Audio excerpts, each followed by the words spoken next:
Good evening, everyone. And tonight we are going to talk about biblical traditions found in the prophets. We're really going to focus on only a few, but they're kind of places where we hear the Nevi'im, the prophets, where we see them talking about kind of stories that we're familiar with in other contexts in somewhat different ways. Well, it's almost by definition in a different way.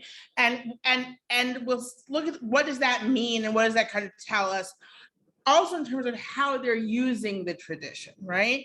Besides the fact that everyone is supposed to kind of be familiar with this stuff already, they're supposed to know it. It's not supposed to be news to them. This is something everyone knows and that the prophet is referring to, so everyone should kind of nod along, right? So I'm going to start.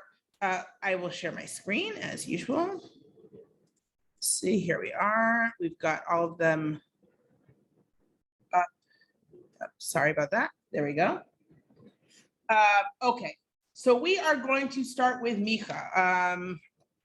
Hosea, who of course we'll talk about, also predates Micha, but Hosea is kind of a little meatier, and I wanted to do the references in Micha first. Okay, Micha is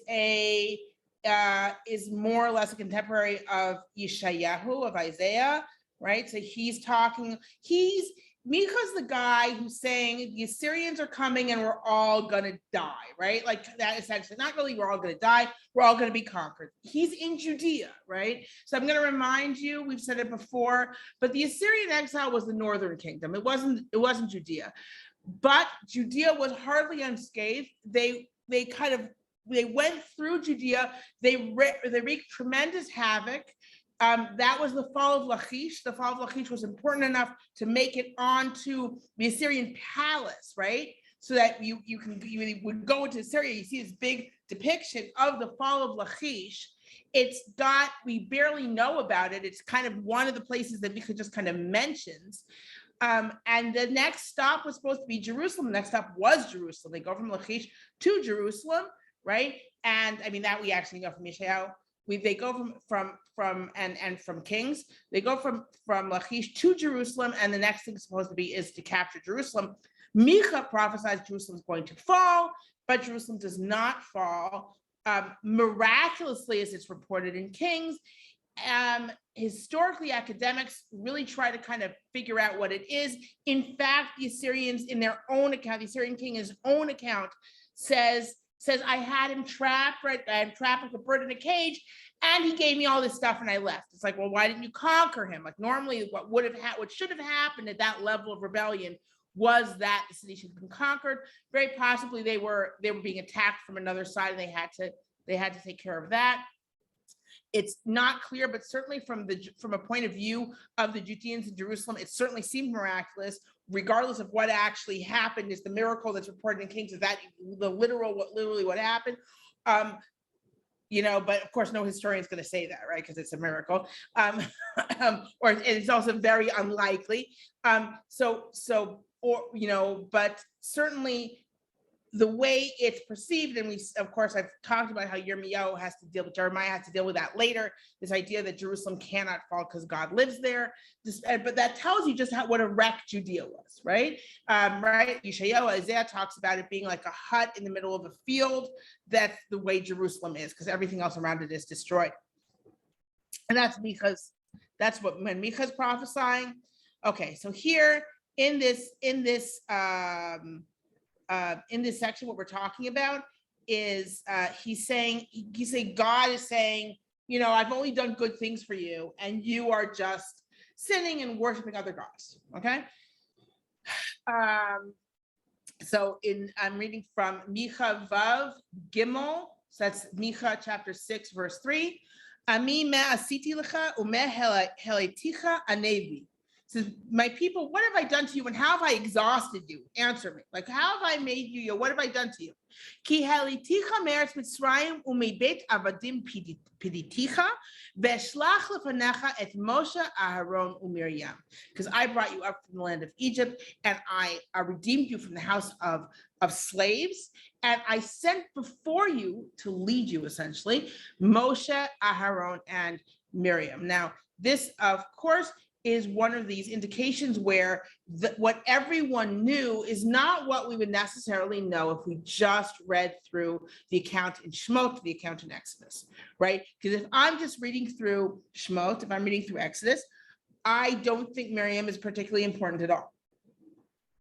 In fact, I barely understand why she's mentioned, except that she has to lead the women in song. She's got to get leprosy when she says nasty things about Moshe's wife. We don't, it's very, and she, and the nation mourns her, right? The whole nation mourns her. She has a very important role in Moshe's life, right? Because she is the one who makes sure she kind of watches over him, et cetera, et cetera. But as it's actually surprising when the nation mourns her, like, who is she? And the answer is apparently she was considered a leader. She was considered one of the 3 leaders of Israel going through the wilderness, right? And you get hints of that in the biblical text, like, for example, that everyone stays and mourns her, right? The entire nation. And when I was a kid and I was reading, I was like, oh, wow, they're doing it out of respect to Moshe because he lost his sister and she was important in that way. And so they were mourning her. But here we see that, yes, we get little inklings through the biblical text, but in the folklore of the nation, she is one of the 3 leaders of the Jews in the wilderness. Micha's not making some kind of feminist point here. He's saying, look, God gave you 3 leaders to lead you through the wilderness. Not only did he free you, he gave you these 3 leaders, Moshe, Aharon, and Miriam. So here we have an indication of a folklore of a tradition that actually is a kind of wider than what we would get simply from the written text. And now, and he goes right into another story from the biblical text. Amizchorna Maya Atz Balak Melech Moav Ume'ana Oto Bil'am ben Beor Min Hashitim Ad HaGilgal Lema'an Da'at Tzidkot Adonai.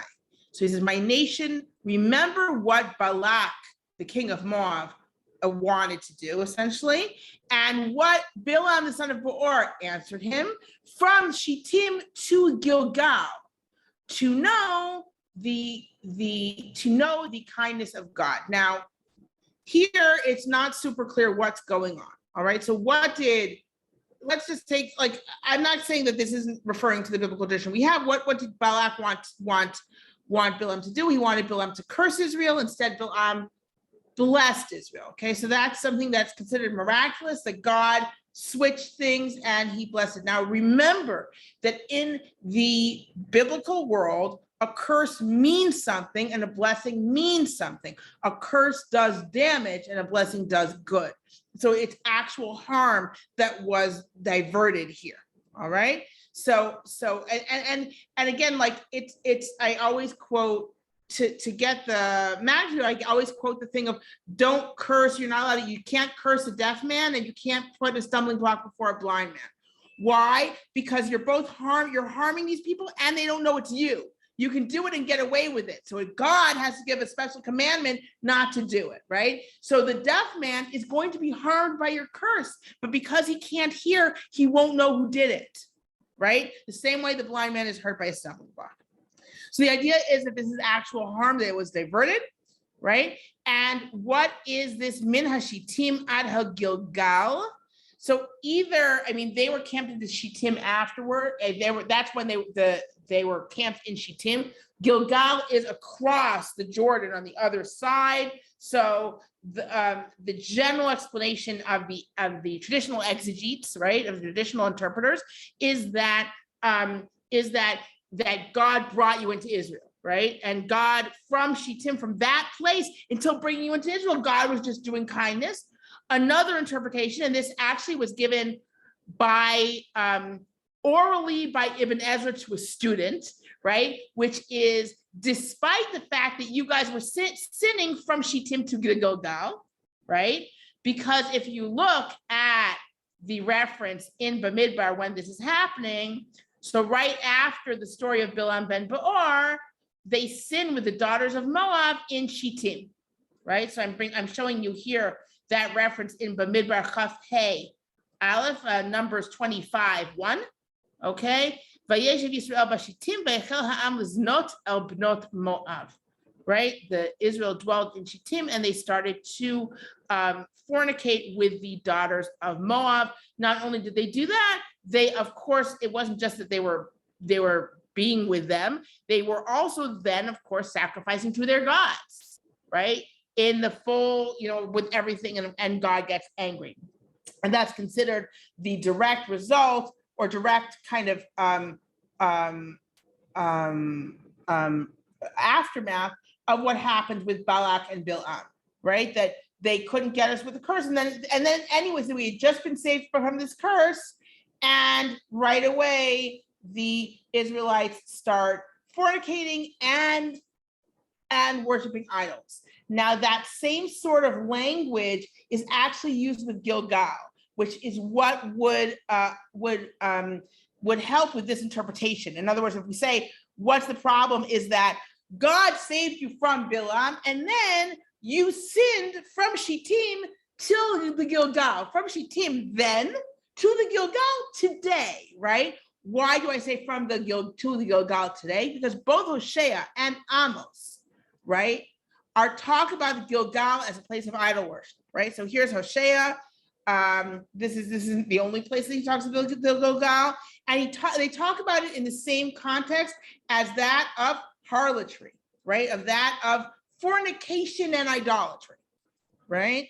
So here I'm reading from Hosea, Daled Tedvav, that's Hosea 4:15. Im zoneh ata Yisrael al yesham Yehuda. If you fornicate Israel, and here fornication means worshiping foreign gods, right? If you fornicate Israel, don't blame Yehuda, because remember, Hosea is prophesying to the northern kingdom of Israel. He's not prophesying to Yehuda. He's like, don't blame Yehuda for you guys sitting in Gilgal, right? Al tavo ha-Gilgal v'al ta'alu Beit Aven v'al tishavu chai Hashem. Don't go to Gilgal, and don't go to Beit Aven, which may be a reference to Beit El, and don't. But there's also another place which it might be referring to, and don't swear by God. Like, you guys are worshiping idols, and then don't go and swear by God. You guys, that's what makes you fornicators. You're pretending to be faithful to God when you're going around and worshiping idols. And that is what's going on in the Gilgal. Amos makes a similar reference here. Bo Beit El Pishu, here again, Beit El, like Beit Aven, right? In other words, it's parallel. He says they sinned in Beit El and they sinned in the Gilgal, right? And he says it because of all the sacrifices. Here I'm reading from Amos Daled, Amos 4:4, right? So he has a reference to them coming and sitting in the Gilgal. So if we go back to our reference in Micha, what it seems to be saying, what it very possibly is saying here, you could absolutely say the reason not to interpret it this way is because it says leman da'at tzidkot Hashem, right? In order to know the kindness of God. So what's the kindness of God here? So if you're reading it straight, you say, well, the kindness of God is they were in Shittim when Bilam ended up blessing them, and God brought them in. The Gilgal is the entrance to the land of Israel. So from then to bringing them into Israel, at the same time, there really is this kind of back and forth of, I'm doing good for you, God says, and you're sinning, right? So I did good for you, and look what Balak wanted to do and what Bilam did, and then look what you did from Shittim to the Gilgal, right? So that's another, and despite that, God's been very kind with you. So there are two different ways to read this. But what is the point here? Why are we bringing all this up? Note that Micha's making a certain point. He's saying God has always been good to you, right? And you have been sinning. So to do that, he's going to bring up stories that everyone knows, all right? And he's going to bring them up in a way that everyone knows, all right? So we know, so it's very clear here what everyone knows, that Moshe, Aaron, and Miriam led the people of Israel. And everyone knows that Balak wanted to curse us and Bilam instead blessed us, right? These are things that everyone knows, and everyone knows, and I would argue, like with one of those interpretations, I would say everyone knows that they've been sinning, and they about the story of what happened in Shittim and the story of what's been going on since then, right? And what goes on in the Gilgal, right? So the idea is that this is a bringing of this story to make a point. And in this case, it's straight. In other words, this isn't being changed or diverted, or there's no sarcasm here. This is a straight reference to the story. Again, the fact that we didn't think Miriam was so important doesn't, from Micha's point of view, he's not making some kind of grand statement when he includes Miriam. From Micha's point of view, everyone knows these were the three leaders in the wilderness, right? Now, again, it wasn't until I read this verse that I understood the feminist approach to biblical interpretation.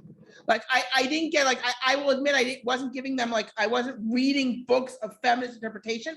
I was just getting these little pieces where it was like, and the text is trying to hide this from us. I'm like, well, if the text is trying to hide it from you, they're clearly not doing a very good job, right? Like, either they're hiding it from you and then they don't have to tell you anything, or, but when you read a verse like this, you do kind of understand it. You're like, oh, wait a second.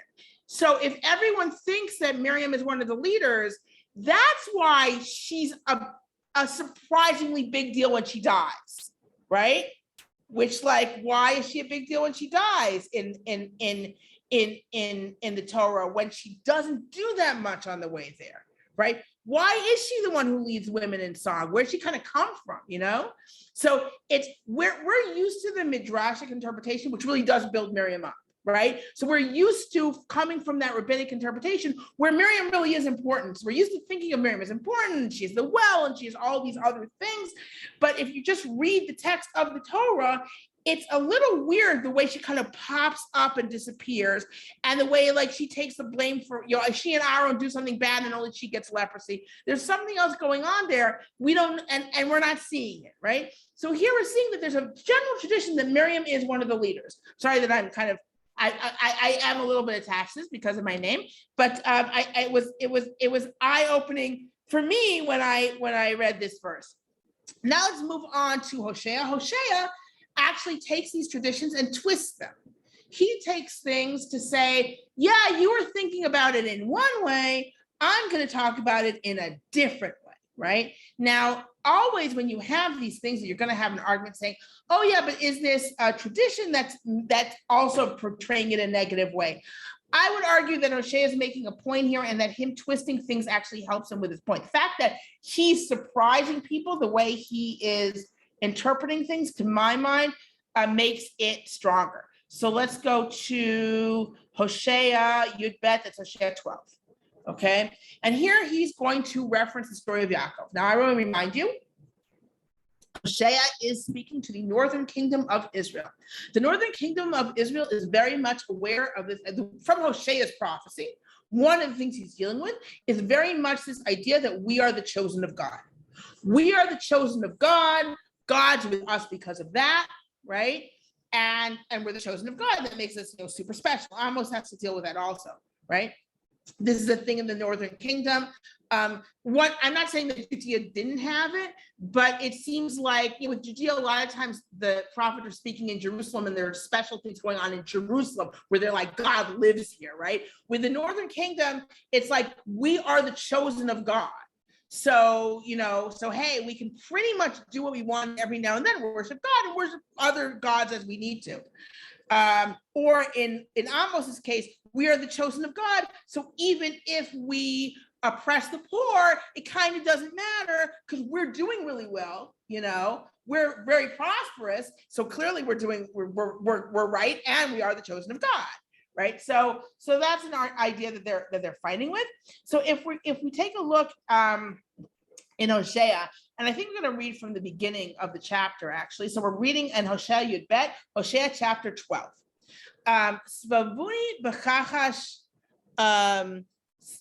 Actually, I'm sorry, I'm going to take a quick break because I see that there is a chat here, and I've forgotten to look at the chat.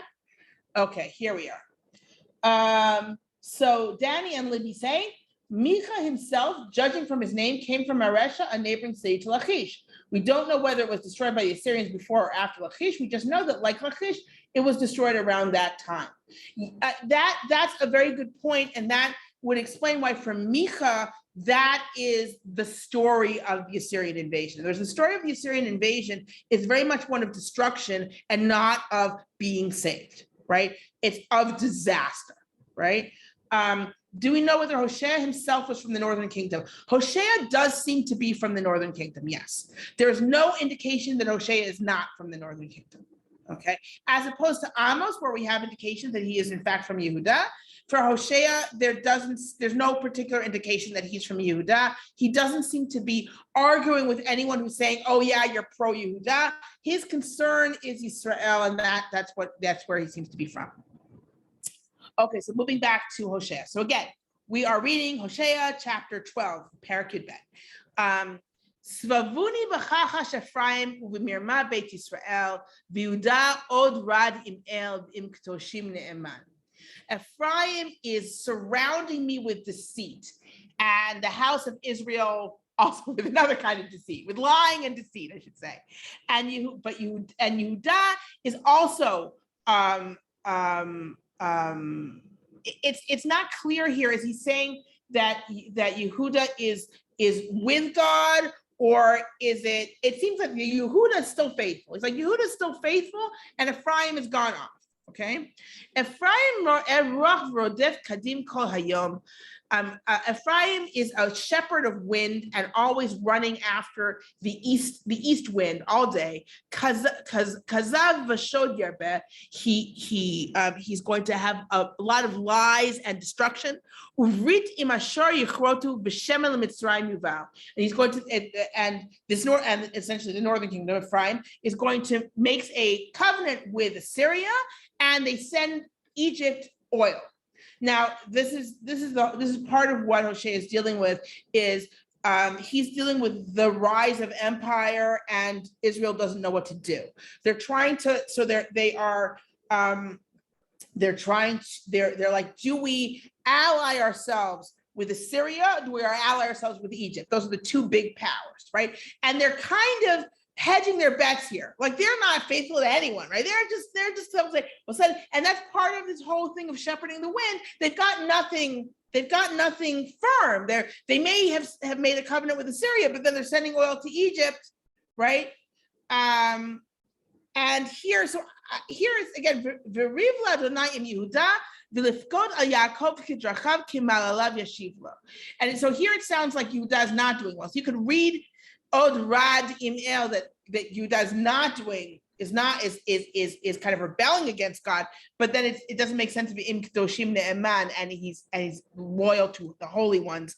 It's not super clear. Here it sounds like God has an argument with Yehuda, and he's going to hold Yaakov responsible for his ways. He's going to return to him as his actions. Here in this verse, Yehuda is the southern kingdom, Yehuda, and Yaakov is the northern kingdom, is Israel, right?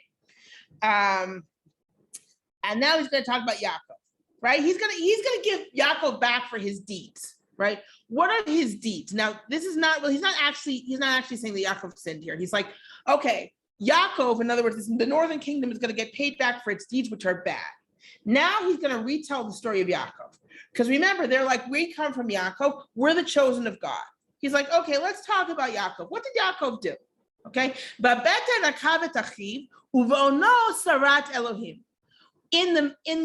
In the womb, he went around his brother, right? Because he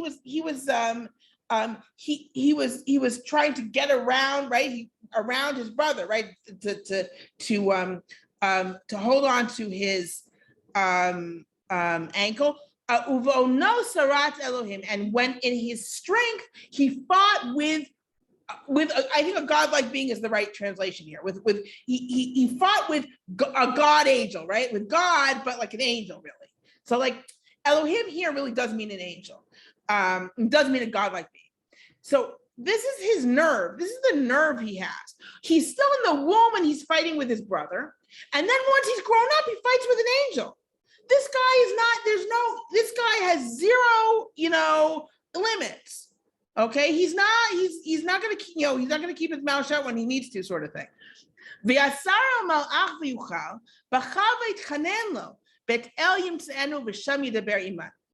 So this is okay. So he fought with an angel and he succeeded. The angel cried and pled to him, and he found him in Beit El, and that's where God speaks to us, right? Or the angel speaks to us. All right. And from that point on, Vashem Vadonai Elohei Tzvaot Adonai Zichro. Right. But God is the Lord of hosts. God is his name. It's not clear here if this is kind of an insert to remind you, but it's God. Remember that really it's God. The point isn't the angel, the point is God, right? So it could be this kind of an insert here. So what's going on here? You've got this Yaakov. He's tremendously chutzpah, right? Look at what this guy does. You think, okay, I interpreted the whole thing. He's the chosen of God, right? He managed a way to get around his brother into, like, his brother ended up being the firstborn, but then he also went around him that way. Not just that he in terms of angle grabbing, but he actually managed to get the birthright from him, right? So he did that to him afterwards, right? It kind of hints to that. It doesn't say that because it's talking about in the womb and grabbing the ankle. And then he had the nerve to fight with an angel, but he did it. He succeeded, right? From that point on, there's a connection to God, right? But what happens? So what happens? There's this connection to God, and God does stuff for Israel. Okay, so here let's go. So you should return to your God and do kindness and justice and hope to your God. Look to God. And this is weird. I'll tell you the truth. It's kind of like, but a merchant likes to cheat people with cheating measures. Okay. So what does Ephraim say? What do the rich people of the north say? Vayomer Ephraim achasharti matzati only kol yigi'ai lo yimtzuli avon asher chet. He says, I got rich. I found my strength, right? All my with all my labors, they're not going to find any fault with me. So what are they repeating? What is the strength of Ephraim? Yaakov's strength was fighting with an angel. Their strength is lying to people, and they're like, I succeeded. I got rich. Yaakov won against the angel. They get rich with their falsehood, and so nothing's to call me to account, right? So they're learning the wrong thing from Yaakov, right? And Yaakov was not so great because he was kind of chutzpah, and they're taking that chutzpah and they're putting it someplace which allows them to do bad, right? And they're like, nothing's going to happen to me because I'm succeeding. So it says, "Vanochi Adonai Elohecha me'eretz Mitzrayim odo shivcha ba'olim kimei moed." It says, and I am the Lord your God from the land of Egypt. I'm going to take you back and put you back in tents. Like you once were, right? Like like Sukkot, right? I'm going to bring you back and put you back in tents. That's what you're going to get, right? Remember that Hosea has this kind of thing of bringing Israel back to the wilderness and renewing that relationship. V'dibarti al hanaviim v'anochi chazon hirbeti uviyad hanaviim adames. So he says, then I spoke to prophets. This is the idea that prophets are a gift from God, right? That's a special kindness that God does. He speaks to the prophet, okay? And then they sacrifice. Where do they sacrifice? In Gilgal, right? In Gilad, in Gilgal, they sacrifice to idols, right? Those altars are going to be destroyed, says God, right? And now we're going back to the Yaakov story. Vayivrach Yaakov ste Aram, vayavo Yisrael b'isha u'b'isha shamar.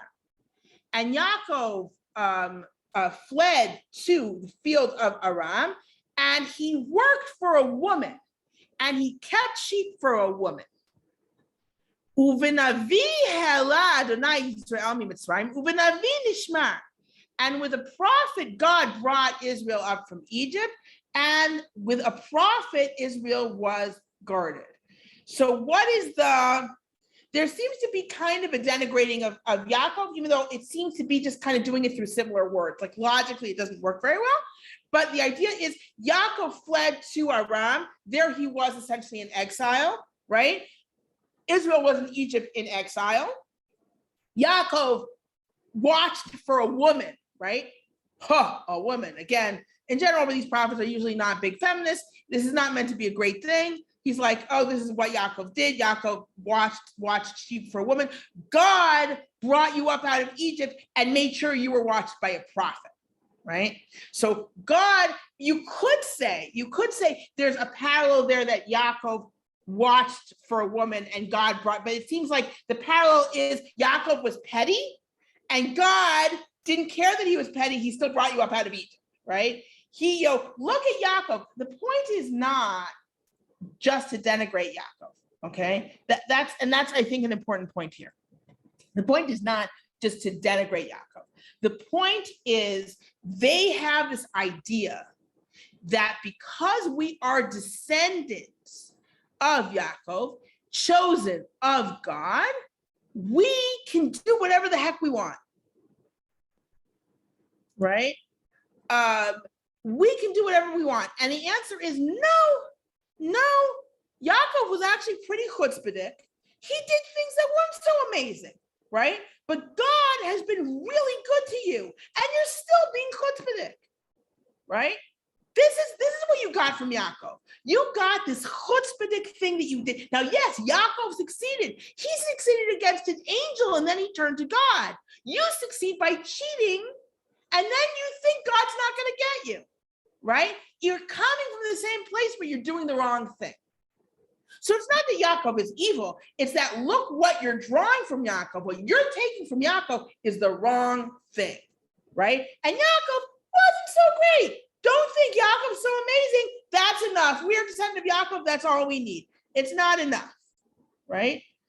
So if in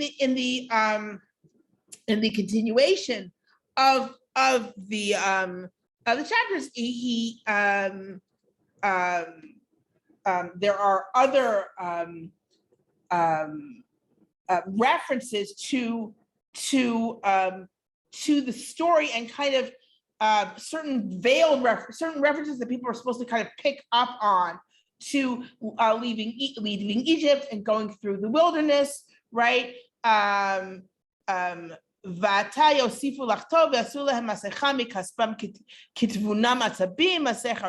that now they're continuing. He's talking about now, right? He's talking about Ephraim, right? The northern kingdom. He's like, they're continuing to sin. It says Ephraim, when he became guilty through Baal, he died, but now they're continuing to sin and they're making molten images, right? They're agalimi shakun, they kiss calves, which are a reference probably to the calves of Yeravam ben Nevat, but also possibly to Egel Hazahav, to the golden calf. And I, Vanochi Hashem, Vanochi Adonai Elohecha me'eretz Mitzrayim, Belohim zuati lo teda, u'moshia ayin bilti. I am the Lord your God from the land of Egypt. You should not know any other God, and there is no savior besides me, right? And this is the second time that we have that kind of reference. It really does seem to be a reference to a Aseret HaDibrot, to the Ten Commandments, the beginning of the Aseret HaDibrot. It really does seem to be a reference to that, that everyone's supposed to be familiar with. I'm the Lord your God who took you out of Egypt, because he doesn't even say I took you out. He just say from the land of Egypt, right? Ani yadaticha b'midbar be'eretz taluvot, right? I knew you in the wilderness in the land of a great drought. And of course, that's the idea. The idea in Hosea is that they need to be brought back to this wilderness, right, where everything can be renewed. Which it's the beginning moment of the relationship, right? They left Egypt, and that's the beginning moment. Now that also, and we've talked before, we already talked about kind of leaving Egypt in the traditions of the prophets and what it means to have this idea of the desert, right? As this, that was, and not for everyone, right? Yechezkel doesn't think the desert was great, but the desert / wilderness, we should really call it the wilderness, that idea of the wilderness as being the beginning of the love or the relationship between God and Israel, and we need to get back to that. So I want to bring a verse that I've mentioned numerous times. This time I want to actually kind of look at it inside for a change, and that is Yirmiyahu, Zion Chaf Aleph. So it's Yirmiyahu, Jeremiah 7:21. And here we are, 21 to 22. The point is 22, really. Actually, I'm going to keep on going after that.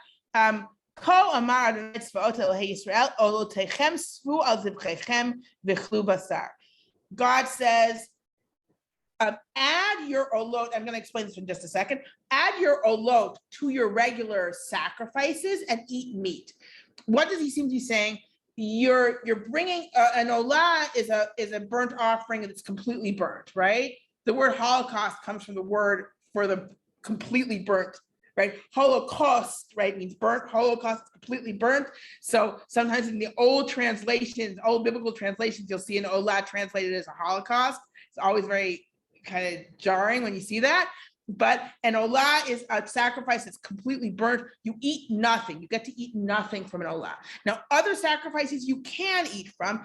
And in fact, the shlamim is a sacrifice where you can actually eat, except for whatever you give to the priest, right? The sacrifice is completely eaten because you're only sacrificing the parts you're not allowed to eat anyway. You're not allowed to eat the fat, or you're not allowed to eat the blood. That's what you're sacrificing in the shlamim. And so he's saying, you know what? These olot, where you're burning the whole thing, just add them to your regular sacrifices and eat meat. Just eat them. I don't care. You think you're doing good for me having these things where, oh no, I'm not eating any of it. I'm bringing the whole thing. You know what? Just add those to your regular sacrifices and eat meat. I'm reading from verse 22 now. Chafet.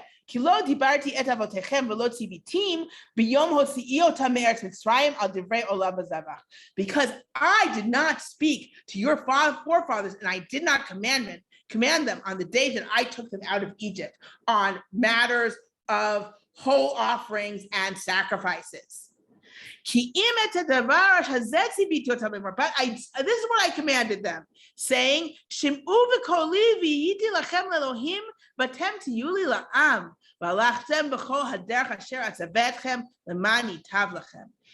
what was the one thing I commanded them? Listen to my voice, and I will be your God, and you will be my people, and you shall go in the way that I command you, so that it should be good for you. That's what I wanted. I went in that moment in the wilderness where we were becoming God, and we go, where I was your God and you're my nation.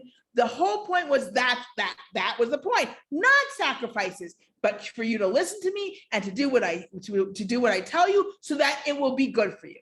Okay.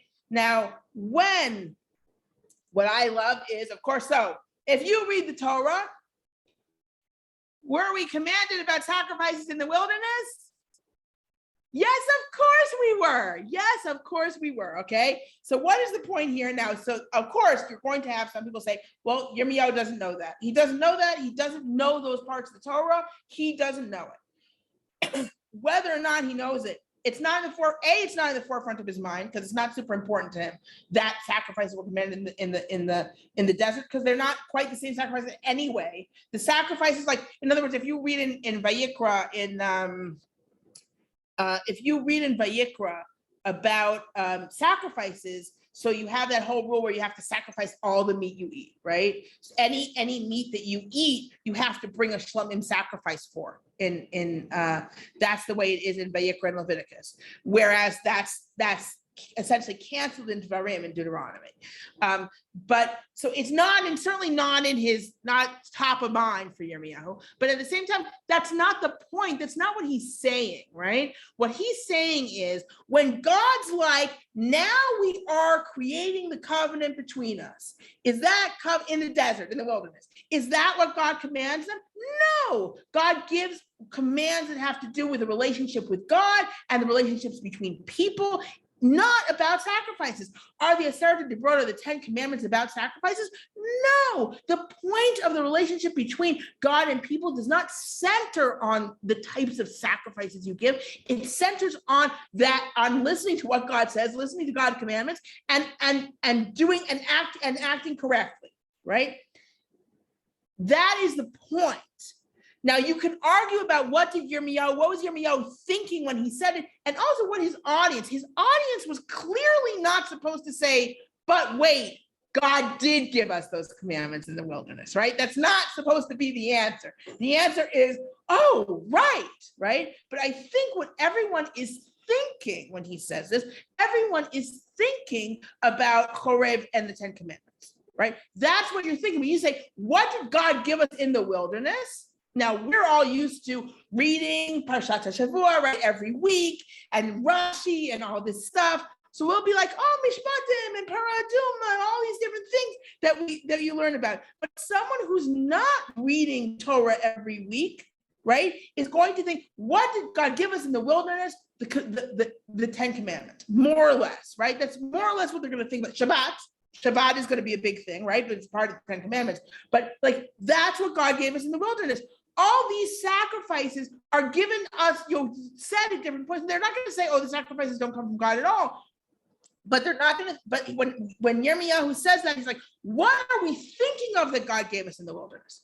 Now, what I love, and I've said it more than once, right, is when do we read this reading as a Haftara, as the portion of the prophets that we read after a Parsha, a portion of the Torah. So when we do read this, we read specifically these verses,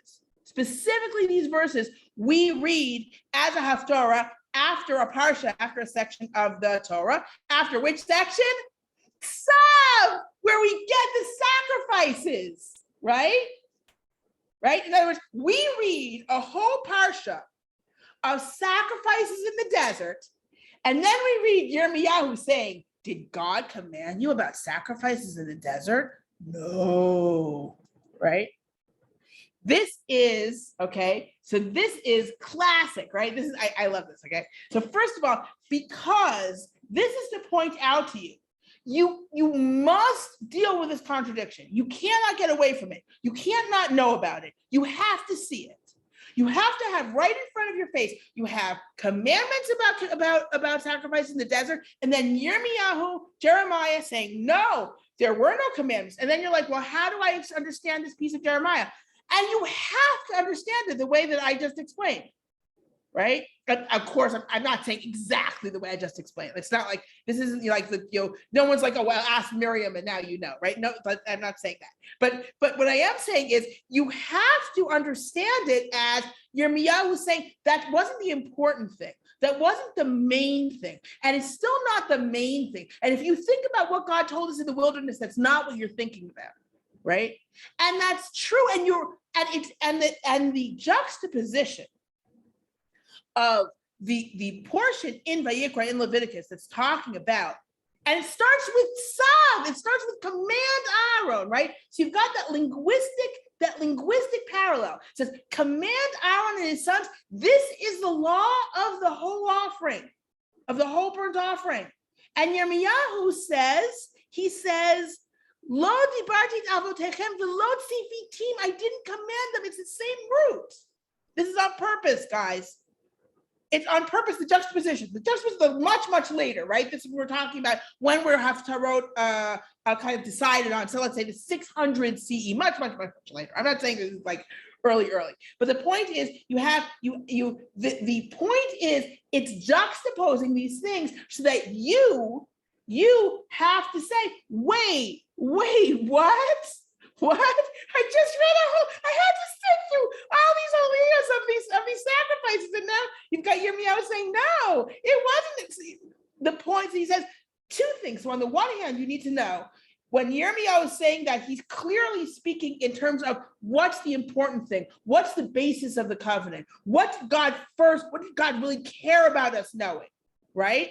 And also we just sat and we read through a whole parsha of sacrifices.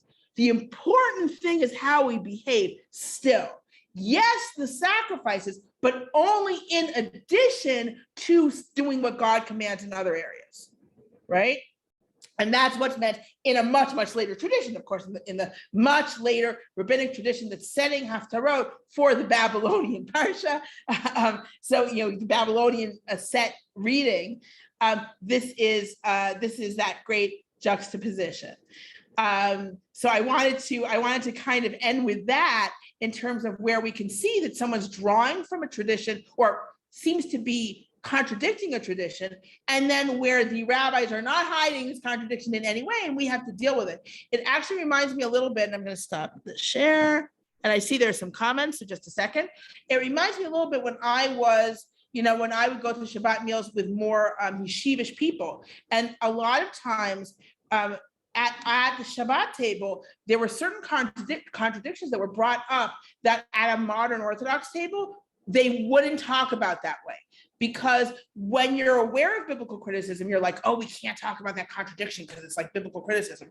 And if you're not, you're like, biblical criticism is just a lie and all hooey, and everything's from God, and we all know everything's from God. You can bring up all of these contradictions and just kind of sit back and talk about it. They're like, isn't that interesting? That doesn't seem, but that doesn't go to, but how?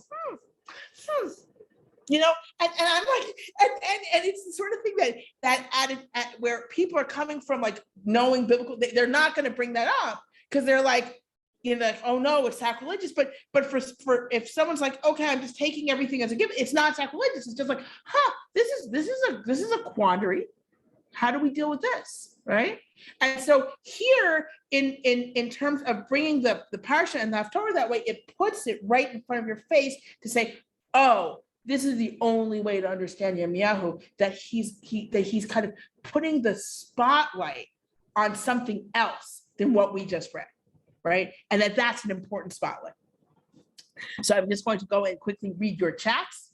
From Moshe Matitya, if the Yaakov stories were traditionally understood by the Israelites as positive, and Hosea turned them on their heads and cast them as negative, reinterpreting Yaakov as a negative figure, then wouldn't that be likely to turn his audience off? That's why I think he's not completely negative, because he does say he fought with an angel and he did succeed. He's not like, of course you could read it as he fought with an angel.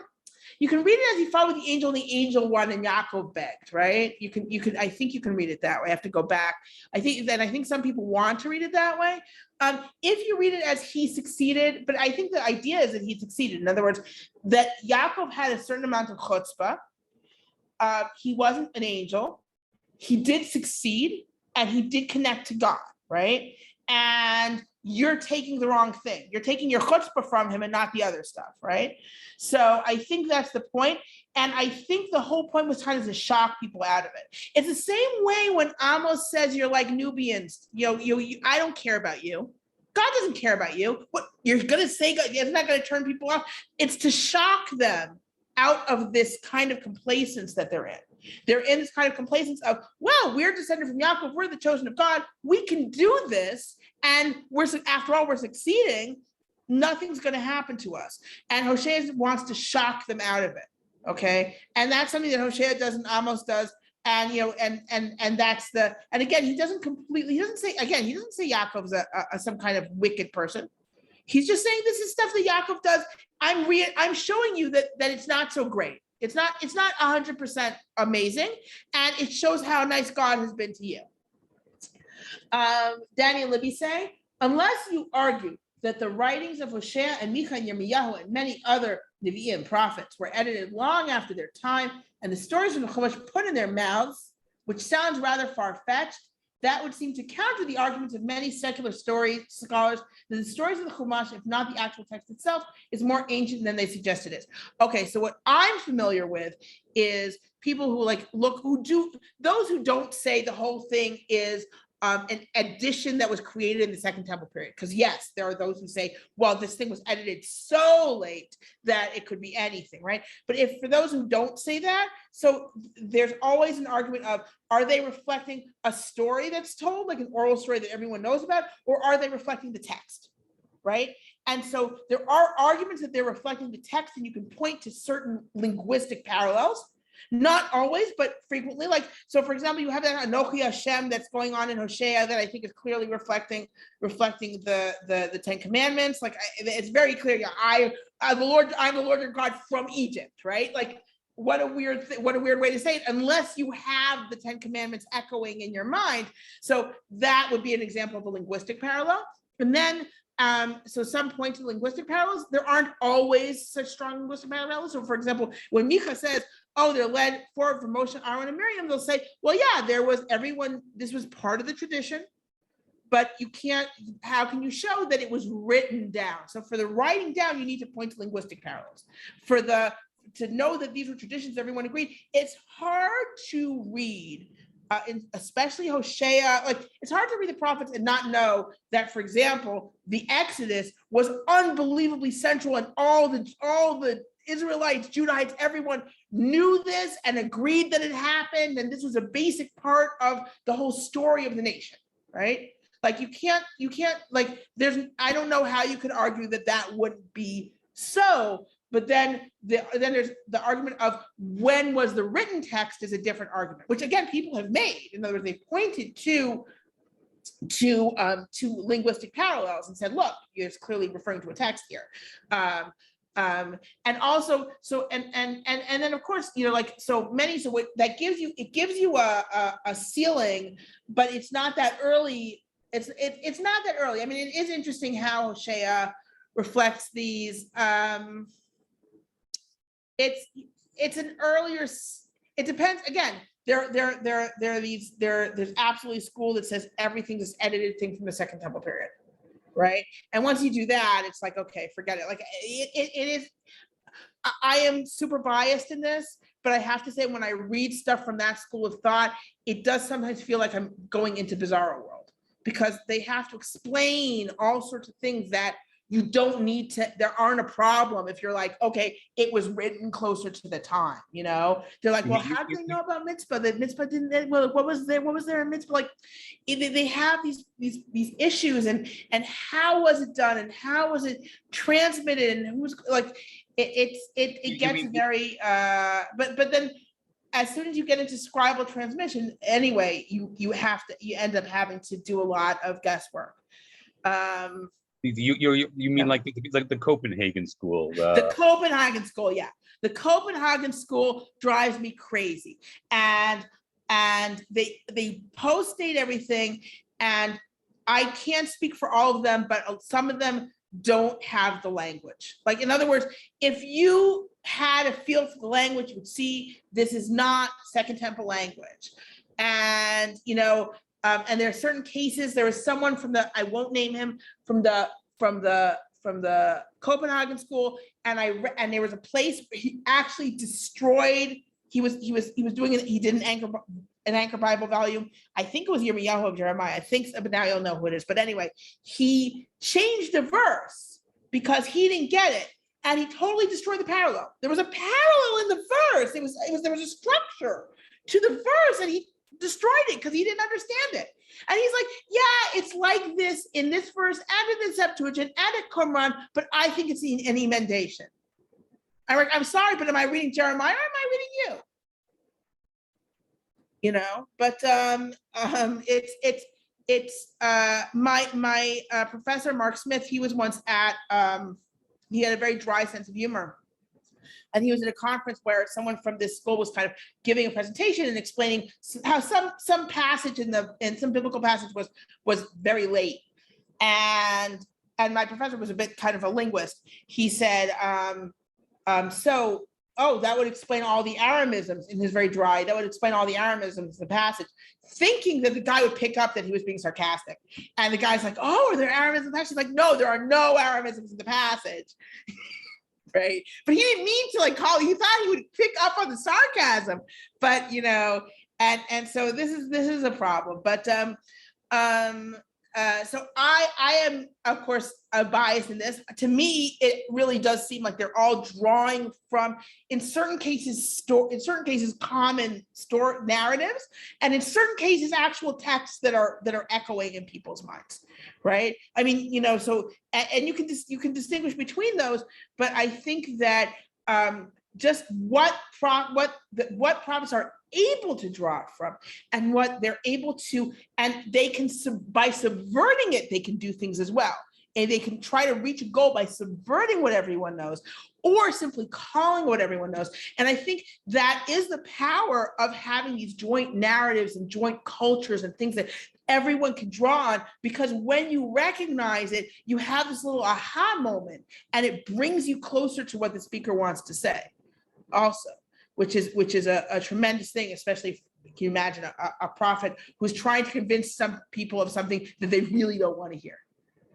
So thank you for joining me, everyone. And I'm looking forward to seeing you again next week.